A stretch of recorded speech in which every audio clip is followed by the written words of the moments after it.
제가 원하는 세대에서의 경관을 확인해 볼 수가 있는데, 이런 식으로 카메라 들어가게 되면 2층에서의 이 세대에서의 경관을 예상해 볼 수가 있는 거예요. 이런 식으로 2층에서는 이렇게 아파트, 자이 아파트가 다 가리겠구나 라고, 여긴 좀 피해야겠네, 이런 생각을 하실 수 있는 거죠. 안녕하세요, 부자남입니다. 오늘은 제가 여러분 한번 편하게 보실 수 있는 컨텐츠 한번 준비해 봤는데요. 오늘의 주제는 한 단지 내에서 가격이 더 큰 폭으로 오르는, 가치가 가장 높은 세대를 분석하는 방법입니다. 이게 무슨 말이냐면은 여러분 보시면은 같은 단지 내에 있는 아파트들이 각 세대들별로 가격이 오를 때 다 똑같은 가격만큼 오르던가요? 아닙니다. 어떠한 세대는 가격이 더 큰 폭으로 오르고 어떠한 세대는 가격이 조금 덜 오르는, 이런 가격 차이의 폭이 좀 차이가 생기게 됩니다. 이런 가격의 차이가 생기는 이유는 무엇이냐면 바로 세대들별로 이 가치가 다르기 때문이에요. 그래서 여러분들이 이제 매물을 고르실 때 그럼 어떻게 해야 내가 가장 가격이 큰 폭으로 오르는, 가장 가치 있는 아파트를 고를 수 있을까, 분석할 수 있을까, 그거에 대해서 한번 알려드리려고 합니다. 추가로 여러분들이 자주 사용하시는 부동산 어플에 숨어있는 기능들을 활용해서 제가 분석하는 방법까지 한번 알려드리려고 하니까요, 끝까지 한번 봐주세요. 그럼 시작하기 전에 좋아요와 구독, 알림 설정 눌러주시면 감사하겠습니다. 자, 그럼 시작하겠습니다.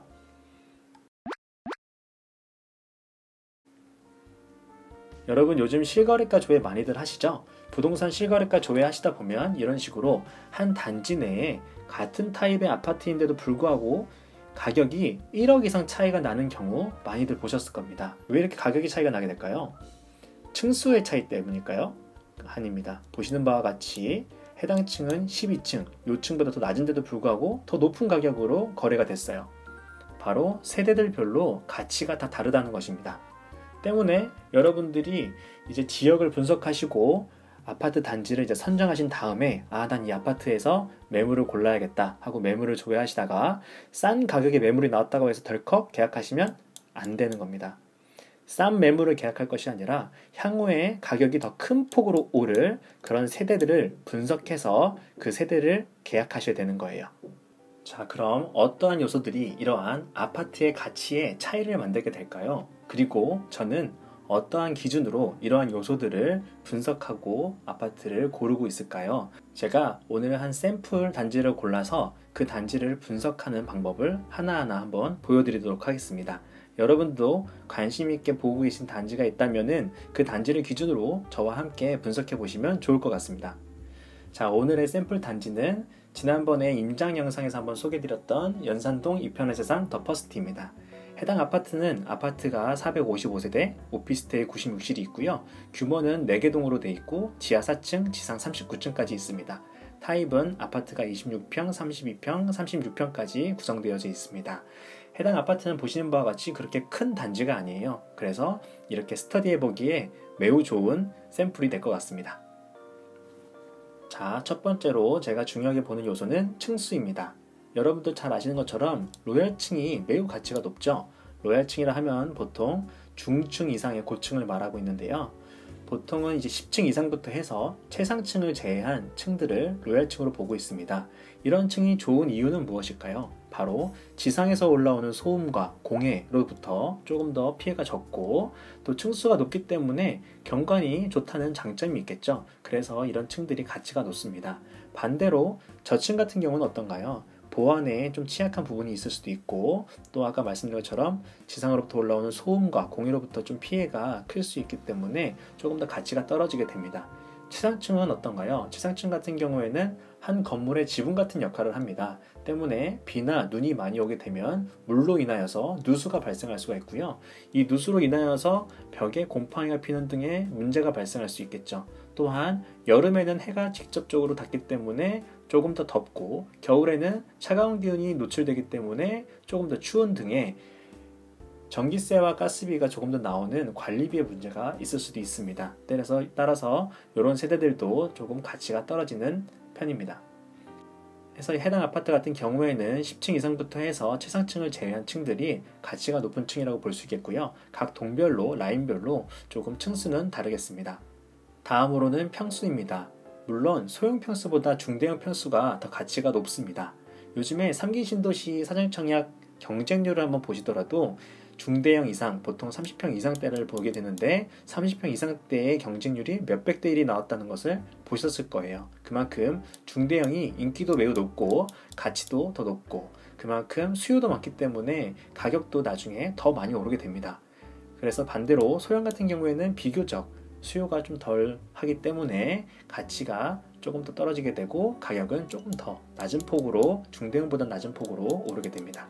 따라서 해당 아파트 같은 경우에는 32평인 76 타입과 34평인 84 타입이 조금 더 가치가 높은 세대가 되겠습니다.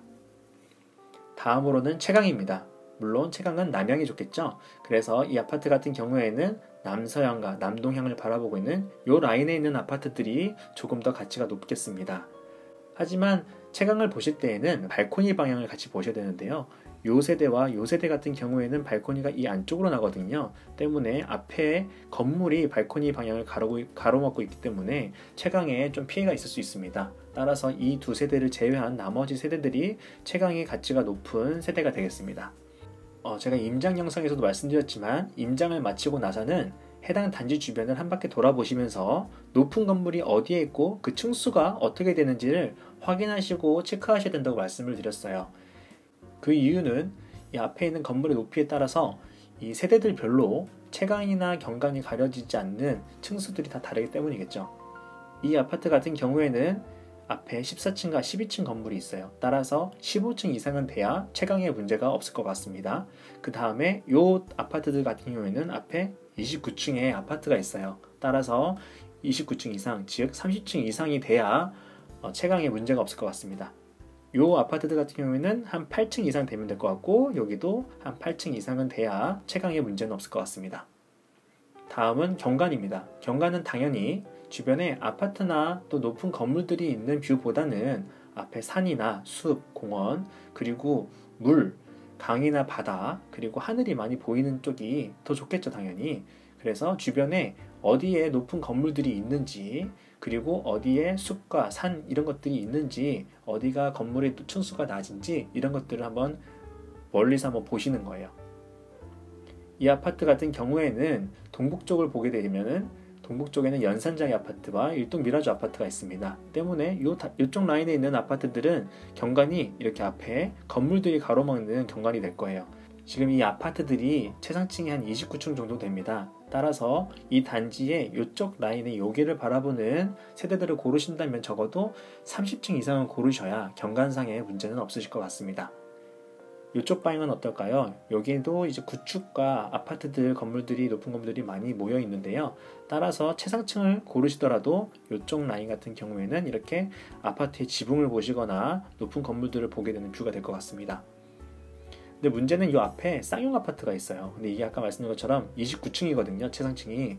따라서 이쪽 라인에서는 30층 이상이 되어야지 될 것 같고요.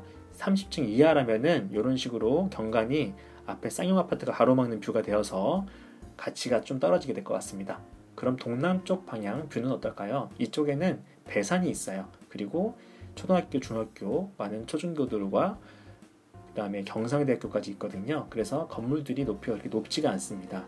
따라서 이쪽은 보시게 되면 산이 보이는 뷰가 될 것이고 또 아파트나 그런 것들보다도 낮은 건물들이 많기 때문에 경관이 조금 더 튀어 있어서 가치가 높을 것 같습니다. 세대 안에서 보시더라도 이렇게 산이 바로 보이고 경관이 좀 괜찮은 이런 방향이 될 것 같아요. 그래서 이 아파트 같은 경우에는 이 라인 쪽에 있는 세대들이 경관의 가치가 가장 높을 것으로 보여집니다. 또 물론 층수를 8층 이상을 고르셔야 경관상에도 문제가 없을 것 같습니다. 종합적인 의견을 드리자면은 만약에 저라면 백이동 같은 경우에는 큰 평수는 3, 4, 5 라인에 있는 것을 고를 것이고요. 3, 5 라인이라면은 8층부터 38층 사이를, 4, 5 라인은 30층부터 38층 사이를 고르도록 하겠습니다. 백삼동 같은 경우에는 2, 3, 5 라인을 고를 거고요. 8층부터 34층 사이가 가장 높은 세대로 보고 이 중에 저는 고를 것 같아요. 26평을 고르겠다 하면은 백이동의 1, 2호 라인 모두 경관과 채광이 괜찮습니다. 따라서 8층부터 최상층을 제외한 37층까지의 세대들 중에서 저는 고를 것 같습니다. 자, 그럼 이러한 분석을 부동산 어플을 통해서는 어떻게 할 수 있을까요? 첫 번째, 경관입니다. 경관은 저 같은 경우엔 카카오맵의 3D 지도 기능을 활용하고 있습니다. 카카오맵을 여시고요. 그 카카오맵에서 자기가 원하는 단지를 검색하신 다음에 두 손가락으로 위로 쓱 쓸어 올리는 거예요. 그러면 3D 기능이 이렇게 활성화되시는 것을 보실 수 있을 거예요. 자, 이제 이 주위를 이렇게 돌려보시면서 주위에 어디에 높은 건물들이 많고 아파트가 많이 있나 이렇게 한번 둘러보시는 거죠.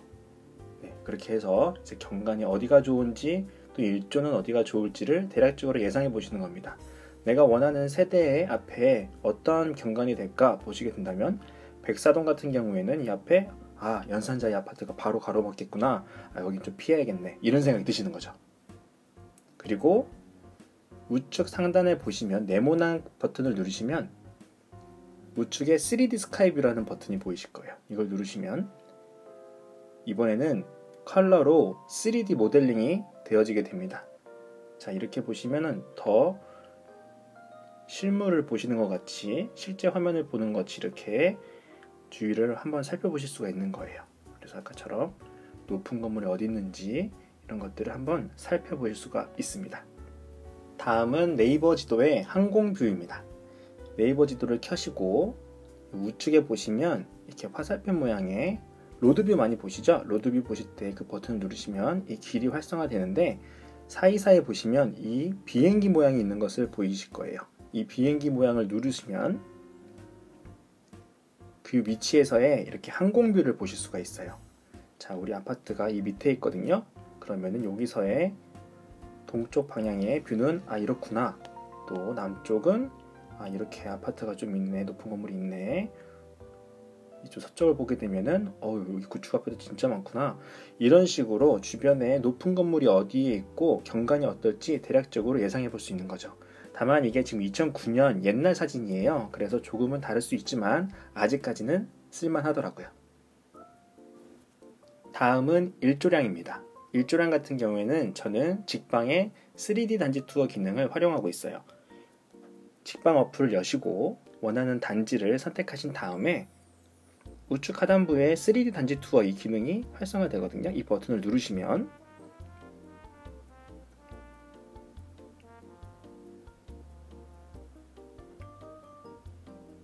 이렇게 해서 선택하신 단지에 3D 모델링이 되는 것을 보실 수가 있어요. 그러면 이렇게 돌려보시면 주위에 높은 건물들이 어디에 있는지 그리고 세대수나 연식이 어떻게 되는지까지도 볼 수 있게 되어져 있습니다. 자, 이렇게 돌려보시다가 내가 원하는 한번 그 세대의 경관과 일조량을 보고 싶다 하면은 원하는 세대의 동을 고르시고 세대를 고르신 다음에 자, 이 경관 버튼을 누르시면 그 해당 세대에서의 경관을 이렇게 보실 수가 있어요. 그래서 발코니에서 이런 경관이 보이겠구나 라고 예상할 수가 있는 거죠. 또한 왼쪽 밑에 보시면 계절을 선택하실 수가 있고요. 또 왼쪽에 시작 버튼, 멈춤 버튼이 있는데 이걸 누르시면 해가 언제 어느 방에 얼마나 들어온지가 이렇게 명확하게 보여져요. 그래서 시간대별로 그 일조량이 얼마가 되는지 이런 거를 조금 더 자세하게 볼 수 있는 이런 기능이 있습니다. 신기하죠? 자, 이렇게 이런 기능을 활용하시면 일조량을 아실 수가 있고요. 이게 아직은 베타 버전이라서 각 세대별로 어디에 매물이 있고 각 세대 가격이 얼마인지 이런 건 아직 정확하게 표시가 안 되는데 이런 기능까지 사용할 수 있게 된다면은 진짜 더 활용하기 좋은 어플이 될 것 같아요. 다음은 호객노노입니다. 호객노노의 일조량 분석 기능 많이들 잘 아실 텐데요. 이렇게 어플을 키시고 밑에 쭉 내려보시면은 3D 일조량 보기가 있어요. 이 버튼을 누르시면 아까처럼 이렇게 단지가 3D로 활성화되게 되고 이렇게 주위에 둘러보시면은 단지 모양을 확인하실 수가 있고 밑에 시간대별로 그림자가 어느 방향으로 어떻게 눕는지 우리 단지, 우리 동이 언제 그림자가 지는지 이런 것들을 확인하실 수가 있는 거죠. 단점은 각 세대별로의 일조량을 아까처럼 확인할 수는 없기 때문에 그렇게 디테일한 건 알 수 없지만 그래도 전체적인 그 그림자가 언제 지고 언제 해가 들어오는지 이런 것들을 확인할 수 있기 때문에 매우 유용합니다. 마지막으로 저 같은 경우에는 유튜브 채널을 활용하고 있습니다. 유튜브 채널에 그 주변의 환경을 분석해서 올려놓는 영상들이 참 많이 있거든요. 특히 일조량 TV 같은 경우에는 3D 모델링을 단지별로 해주시고 일조량까지 분석을 잘 해놓으셨더라고요. 그리고 또한 오마이 드론 채널을 보시게 되면 이 영상에서는 각 단지들을 각 층별로 드론을 영상을 찍으셔가지고 층별 경관을 확인할 수 있게 해놓으셨고, 주위를 한번 전체적으로 촬영을 해주셔가지고 최신 현재의 그 주변 환경들을 정확하게 확인할 수 있도록 영상을 찍어 놓으셨더라고요. 이런 영상들을 활용하신다면은 더 정확하게 더 좋은 세대들을 고르시는 데 도움이 되실 것 같습니다. 추가로 저 같은 경우에는 스케치업 프로그램을 이용하고 있습니다. 이 프로그램을 이용하실 수 있다면 좋겠지만 그렇지 못한다 하시더라도 이게 생각보다 어렵지 않거든요. 그리고 유튜브에나 이제 인터넷 상에 많은 이제 알려주는 영상들이나 내용들이 있기 때문에 보시면서 쉽게 따라 하실 수 있어요. 그래서 이렇게 3D 모델링을 해서 이런 환경을 분석하는 프로그램입니다. 이게 또 스케치업이 이제 무료판이 있거든요. 그래서 이런 것을 쉽게 다운받아 볼 수 있으니까 한번 배워보시는 것을 권해드립니다. 한번 사용하는 영상을 한번 보여드리면, 지금 여기가 우리 아파트 단지이고요. 이런 식으로 3D 모델링을 해서 주위의 환경을 한번 분석해 보는 거예요. 이렇게 한번 돌려보면서 경관이 어떤지도 한번 예상해 볼 수가 있게 되고, 그리고 이제 이 기능이 있는데요. 이렇게 그림자가 시간대별로 어떻게 지는지를 보시고 앞에 있는 건물이 내 단지를 가리는지 언제 가리는지 뭐 이런 것도 한번 확인해 보실 수가 있는 거죠. 이 또 재밌는 게, 아까 말씀드린 것처럼 제가 원하는 세대에서의 경관을 확인해 볼 수가 있는데, 이런 식으로 카메라 들어가게 되면 2층에서의 이 세대에서의 경관을 예상해 볼 수가 있는 거예요. 이런 식으로 2층에서는 이렇게 아파트, 자이 아파트가 다 가리겠구나 라고, 여긴 좀 피해야겠네, 이런 생각을 하실 수가 있는 거죠. 유용하겠죠? 자, 오늘 한 단지 내에서 가장 가치가 높은 아파트 고르는 방법, 분석하는 방법 한번 알려드려 봤습니다. 어떻게 유용하셨을지 모르겠습니다. 오늘도 끝까지 봐주셔서 정말 감사하고요. 여러분들도 이 영상 참조하셔서 정말 한 단지 내에서 가장 가치가 높은 아파트 고르셔서 가장 큰 수익 얻으실 수 있는 여러분 모두 되시기를 바라겠습니다. 지금까지 이 영상 좋으셨다면 좋아요와 구독, 알림 설정 눌러주시면 감사하겠습니다. 끝까지 봐주셔서 정말 감사합니다. 지금까지 부자남이었습니다.